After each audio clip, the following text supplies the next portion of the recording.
Hello दोस्तों, नमस्कार।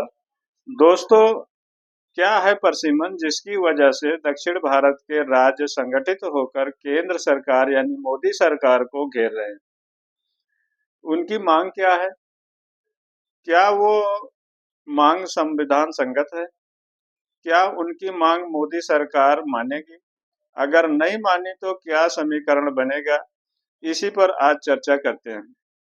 दोस्तों, परसिमन में लोकसभा और विधानसभा की सीटों का क्षेत्र निर्धारण किया जाता है। जनगणना के बाद जनसंख्या के आधार पर किया जाता है। इसको कौन करता है? दोस्तों, इसको परसिमन आयोग करता है। और परसिमन आयोग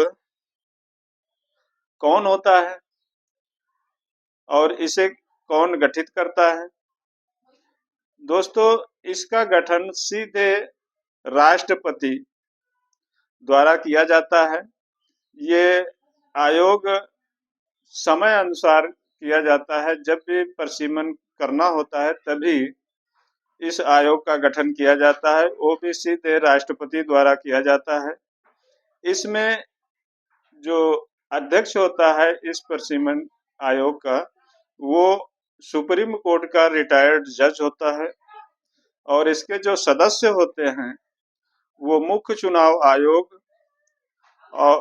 और जिस राज्य का परसिमन करना होता है उस राज्य का राज्य चुनाव आयोग, और लोकसभा सांसद, विधानसभा का विधायक, वो विधायक वही होता है जिसे राज्यसभा का अध्यक्ष नियुक्त करता है और लोकसभा का अध्यक्ष नियुक्त करता है। जब परसिमन जनसंख्या के आधार पर किया जाएगा तो दोस्तों उन राज्यों की सांसद की सीटें बढ़ जाएंगी जिन राज्यों की जनसंख्या अधिक होगी। तो 70 के दशक में दोस्तों 70 के दशक में पूर्व प्रधानमंत्री श्रीमती इंदिरा गांधी जी ने जनसंख्या नियंत्रण अधिनियम चलाया था।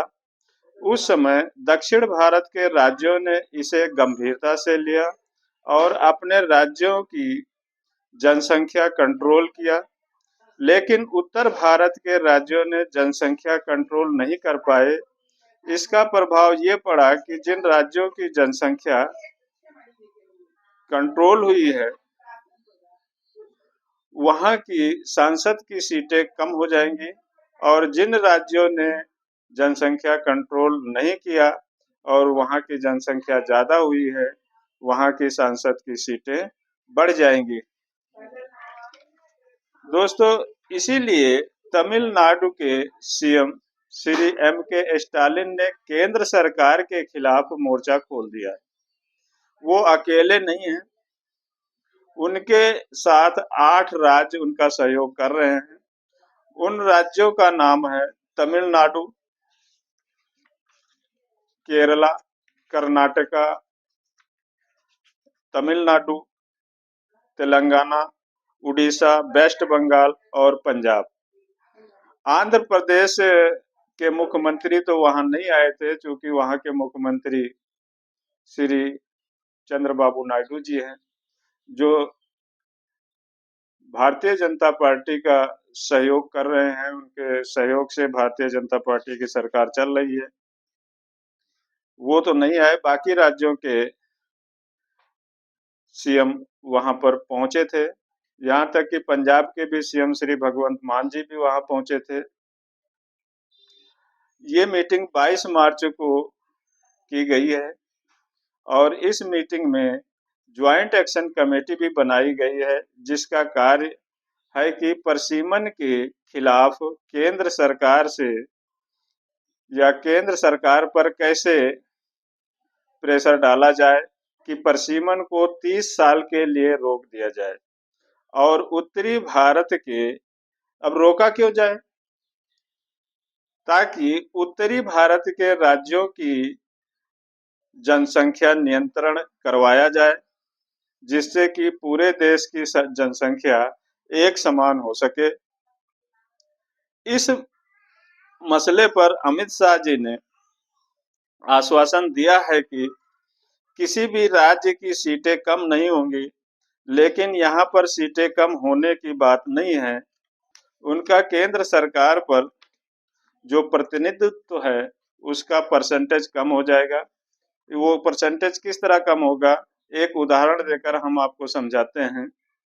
2025 की मतगणना होगी तो अनुमानित जनसंख्या 150 करोड़ होने का अनुमान है। इस स्थिति में हम दो राज्यों को लेते हैं, एक तमिलनाडु, क्योंकि वहाँ के सीएम श्री M.K. स्टालिन जी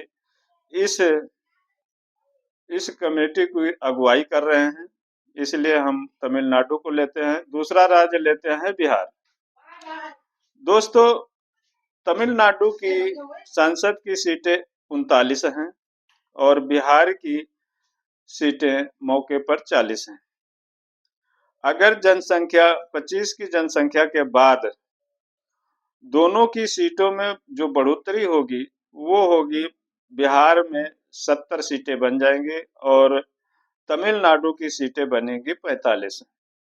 दोस्तों, अब आपको तो देखने में लग रहा है कि तमिलनाडु की सीट भी बढ़ रही है और बिहार की भी सीट बढ़ रही है, लेकिन देखने वाली बात यह होगी कि बिहार की 30 सीटें बढ़ रही हैं जबकि तमिलनाडु की सिर्फ 6 सीटें बढ़ रही हैं। केंद्र सरकार का प्रतिनिधित्व इस समय तमिलनाडु का 7% है, जो घट के 5% रह जाएगा। इसी प्रकार पंजाब का भी प्रतिनिधित्व 2.4% है, जो घट के लगभग 2% रह जाएगा। इसी पर देखिए संजय सिंह ने क्या कहा है। दोस्तों, मोदी जी का प्री प्लान है कि परिसीमन करके उत्तरी भारत की सीटें बढ़ाई जाए, क्योंकि दक्षिण भारत में उनका जनाधार बहुत ही कम है, वहां से उनको जीत बहुत कम मिलती है। इनका होल्ड पूरा उत्तर भारत में ही है।